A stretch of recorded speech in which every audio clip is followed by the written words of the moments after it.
So we're learning about rate when it's applied to linear equations. So there are a few things you need to remember when thinking about rate, linear equations, and how you do your operations. Our m is our slope, and slope is the rate and can be written as a fraction.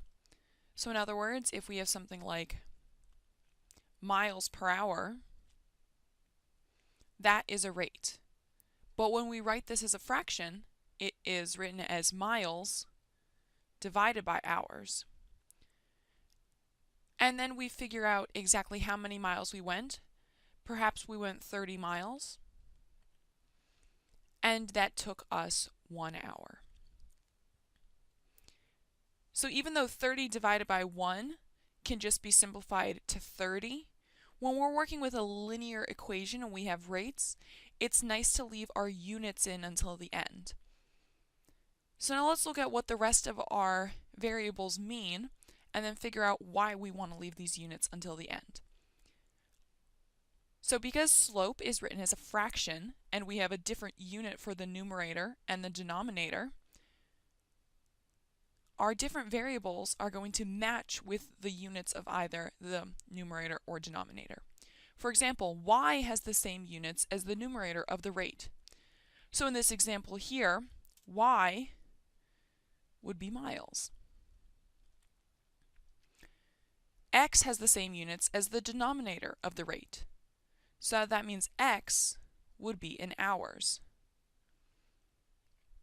And b has the same units as the numerator of the rate. So b would also be in miles. So now here we have a slope, we have our x and y, and we have our b, our y-intercept, and they each have a specific unit associated with them. But why is that? Let's see. I'm going to just write out the units for everything in my equation here. Y is in miles. Then I have my slope, which is in miles per hour, and it's a fraction. Then that is multiplied by my x, which is hours. Finally, I add on my b, which is in miles.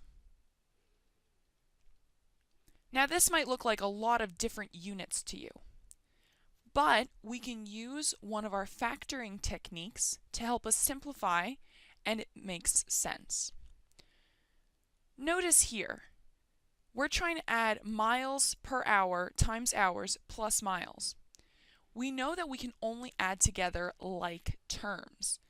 So we can only add miles to miles and hours to hours. So how can we add these two things together? The way we do this is by simplifying miles per hour times hours. Now when we have a fraction multiplied by another number, we only multiply the top number by what we're multiplying. So it becomes miles times hours divided by hours.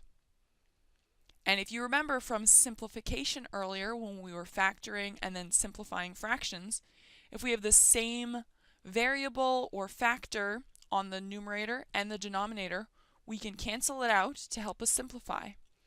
So miles times hours divided by hours simply becomes miles. And it doesn't matter what numbers we would have associated with them, our units have canceled out, so that means we're only left with the numbers. So that means in our new equation, we now have miles equals our simplified miles plus miles.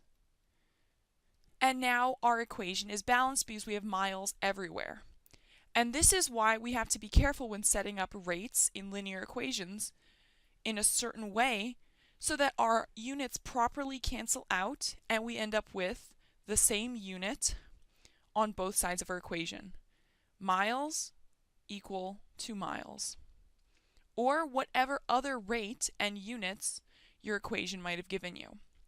So when you're reading a word problem, or you're given a linear equation with rates, just know that we always want to keep it balanced. And double check this list here.